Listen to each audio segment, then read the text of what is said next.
మందకృష్ణ మాదిగ కూడా ఒక మాట అన్నారు. మాదిగల మద్దతుతోనే రేవంత్ రెడ్డి గెలిచి ఇప్పుడు వాళ్ళనే అంటే పక్కన పెట్టేస్తున్నారు, తొక్కేస్తున్నారు అని చెప్పేసి అంటున్నారు. ఈ మీరేమంటారు? మందకృష్ణ మాదిగ ఫస్ట్‌గా చెప్పాల్సింది బీజేపీ తోటి మాదిగల జీవితాలు బాగుపడతాయి, మాదిగల ప్రయోజనాలు ఉంటాయని ఏ కోణంలో చెప్తున్నాడు? ఏ విధంగా ముందు అది చెప్పాలి. హ్మ్. నువ్వు ఏ ఉద్దేశంతోటి బీజేపీలో చేతులు కలిపావు? కేవలం నీ స్వయం ప్రకాశం కోసం తప్పితే దళితుల ప్రయోజనానికి బీజేపీ ఏం చేస్తుంది? బీజేపీ ఏం చేయగలదు? హ్మ్. బీజేపీ చేయగలిగినంత ఆహ్, వాళ్ళ దగ్గర ఉందా? వాళ్ళు ఇన్ని సంవత్సరాలుగా చూస్తున్నాం. వాళ్ళు అగ్రవర్ణాల పార్టీ తప్పితే అది. అగ్రవర్ణాలు, వ్యాపారస్తుల పార్టీ తప్పితే దళితులకి, అణగారిన వర్గాల పార్టీ కాదది. మొన్న కూడా ఎన్నికల్లో బీసీని సీఎం చేస్తామన్నారు. ఆహ్, అసలు బీసీగా ఉన్న ప్రెసిడెంట్‌ని దింపేశారు. మళ్ళీ 15 రాష్ట్రాల్లో ఉంటే మిగతా రాష్ట్రాల్లో చేయొచ్చుగా బీసీని సీఎం ఎందుకు చేయట్లా? ఉన్న హ్మ్. మాటలు మాట్లాడతారు వాళ్ళు.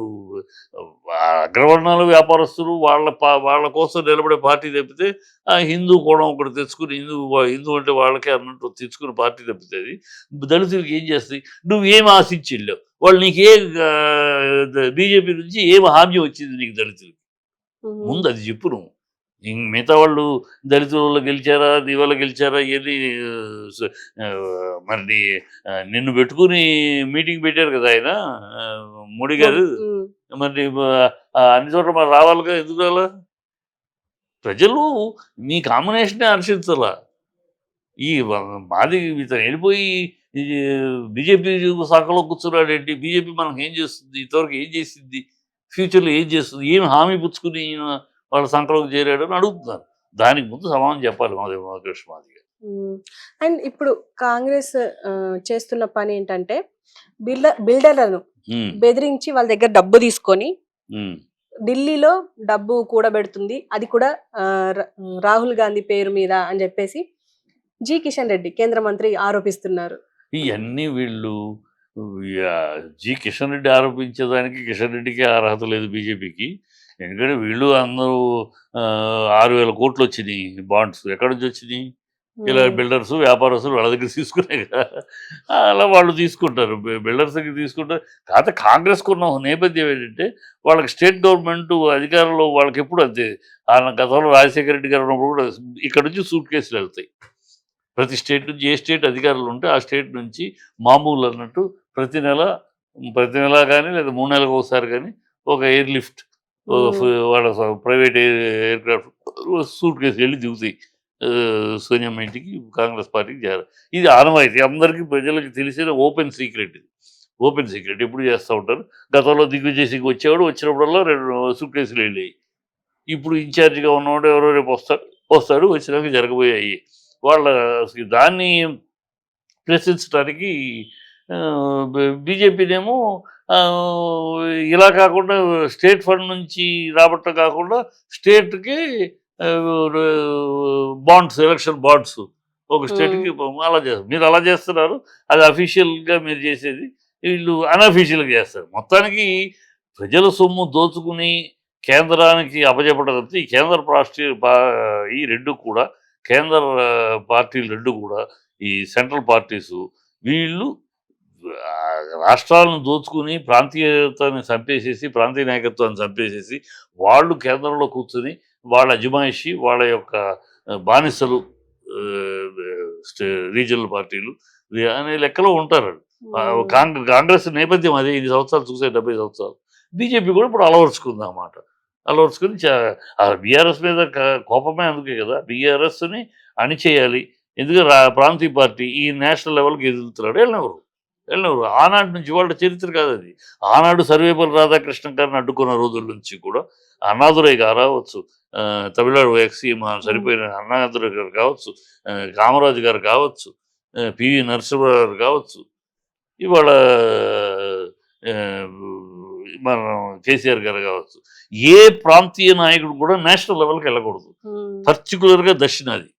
నేను చెప్తున్నాను దక్షిణాది నాయకుడు ఎవడు ఉత్తర నేషనల్ లెవెల్ కాకూడదు. వాళ్ళ నేపథ్యం అది. ఈ 2 హ్మ్. పార్టీలు కూడా ఉత్తరాది సెంట్రల్ పార్టీలు. సెంట్రల్ పార్టీ అని పేరే కానీ ఇండియన్ ఉత్తరాది, వీళ్ళందరూ ఉత్తరాది. ఆ ఉత్తరాది ప్రమేయం ఉంటుంది. సౌత్ ఇండియా నుంచి ఎవరిని ఎదగనివ్వరు, పెరగనివ్వరు. వాళ్ళు కుట్రలు పడతారు, ఎన్నైనా కుట్రలు పడతారు. ఇప్పుడు అందుకని బీజేపీని ఎందుకు దూకుంటున్నారు ఒకళ్ళొకళ్ళు బీజేపీను, కాంగ్రెస్. కాంగ్రెస్ రేవంత్ రెడ్డి మీద కళ్ళ కట్టిన సాక్ష్యాధారాలు దొరికిన నోటు నోటు నోటుకు ఓటు ఓటు. కేసు ఉంది కదా. ఉమ్, మరి ఎందుకు అది ముందుకెళ్ళదు? ఎవడో సుకేష్ అని వాడు జైల్లో ఉన్నాడు. వాడు ఇంకో పెళ్ళై జైల్లో ఉన్నవాడు. జైల్లో ఉన్న దోషులు చెప్పారట. అది వాంగ్మూలం. అది సాక్ష్యాధారం అంటారు. ఎట్లా? జైల్లో ఉన్న దోషి చెప్పేది వాంగ్మూలం అయిపోద్దా? ఎట్లా వాంగ్మూలం అవుతుంది? జైల్లో ఉండే దోషి వాడి దోషితో తప్పించుకోవడానికి చేయి చూపిస్తాడు. నేను కాదు వాళ్ళని చేయి చూపిస్తారు. ఇది రొటీన్. అంతే. దాన్ని పట్టుకుని అతను చెప్పాడు.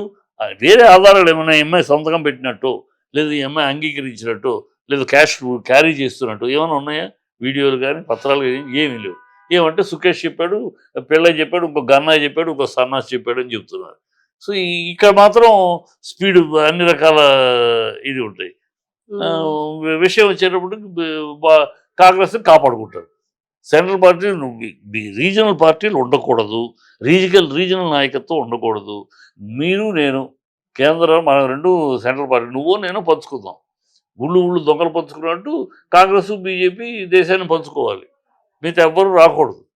అందుకని చూడండి, దేశం మొత్తం మీద రీజనల్ పార్టీస్ మీద వేటాడుతున్నారు బీజేపీ గవర్నమెంట్. వేటాడటం ఎక్కడ ఏ రీజనల్ పార్టీ కూడా మనశ్శాంతిగా ఉండటానికి లేదు. ఏదో ఒకటి కెలికి కేసులు పెట్టడం ఎంతసేపు అమ్మా? ఎవరి మీద అధికారులను కేసులు పెట్టడం ముందు అనుమానం వేసేస్తాం, జైలు, తర్వాత అరెస్టు ఉంటుంది, తర్వాత బెయిల్ 7-15 రోజులు, ఇంకేదో ఇలాంటి సాక్ష్యాలు, వాడు చెప్పాడు వీడు చెప్పాడు అని కుకప్ చేసే సాక్ష్యాలు చేయటం. అధికారంలో ఉన్నప్పుడు సాగుతాయి. రాజు తలుచుకుంటే దెబ్బలకు కొరవన్నట్టు అట్లా ఉంటుంది. అలా జరుగుతుంది తప్పితే కాంగ్రెస్ బీజేపీ రెండు కూడా దొంగలు కుమ్మక్కైపోయి ఉన్నారు అంతే. ఇట్లా బిల్డర్లని బెదిరించి తీసుకోవడం వల్ల డబ్బులు వాళ్ళు భయపడి, అంటే రియల్ ఎస్టేట్ పడిపోతుంది అని చెప్పేసి కిషన్ రెడ్డి అంటున్నారు. ఇప్పుడు మరి వీళ్ళు తీసుకున్నప్పుడు బిల్డర్ల దగ్గర వీళ్ళు తీసుకున్నప్పుడు రియల్ ఎస్టేట్ పడిపోయిందా? చెప్పాలి కిషన్ రెడ్డి. మరి బీజేపీ బిల్డర్ల దగ్గర డబ్బులు తీసుకున్నప్పుడు దేశం మొత్తం మీద తీసుకుంటున్నారు కదా, మరి అప్పుడు పడిపోయిందా? మీరు బాటిల్ రూపంలో తీసుకుంటున్నారు, వాళ్ళు డొనేషన్ రూపంలో వాళ్ళు తీసుకుంటున్నారు. ఇంకోటి వాళ్ళు చట్టవిరుద్ధంగా తీసుకుంటున్నారా? క్యాష్ రూపంగా అయితే చట్టవిరుద్ధం దొరికారు. ఇప్పుడు కాంగ్రెస్ దొరికింది. చట్టవిరుద్ధంగా తీసుకుంటాం వల్ల వాళ్ళని నోటీసులు పంపించారు, వాళ్ళు బ్యాంక్ అకౌంట్స్ జప్తు చేశారు, క్యాష్ అంతా బ్లాక్ చేశారు. అన్నీ జరుగుతాయి. వాళ్ళు తప్పు మీలాగానే వాళ్ళు ప్లాంట్గా తీసుకుంటే వెళ్ళిపోతారు. ఇప్పుడు మీరు చేసిన వాటిలో మీరు తీసుకున్న డబ్బుల్లో అవి ఇంకా రావాలి రికార్డ్స్. డబ్బులు ఇచ్చినాక అతను వాళ్ళ ఫలానా కంపెనీ నుంచి డబ్బులు వచ్చినాక ఆ కంపెనీ మేము ఉన్న కేసులు మాఫీ అయిపోయినాయి. ఎందుకైనాయి? డబ్బులు ఇవ్వడానికి ముందు మాఫీ అయితే వేరు, డబ్బులు ఇచ్చినాక, డబ్బులు ఇక్కడ అందిని అకౌంట్ డేట్ల ప్రకారం అందినాక ఆ 15 రోజుల్లో వాళ్ళ మీద ఉన్న కేసులు మాఫీ అయిపోయింది. ఎట్లా అయిపోతాయి? సో ఇవన్నీ క్విక్ ప్రో, ఇవన్నీ బయటికి రావాలి. నీతి కవులు చెప్తాం కదా కిషన్ రెడ్డి, నీతి కవులు చెప్తుంటే ఇవన్నీ బయటకు వస్తే వచ్చినాక అప్పుడు మాట్లాడాలి.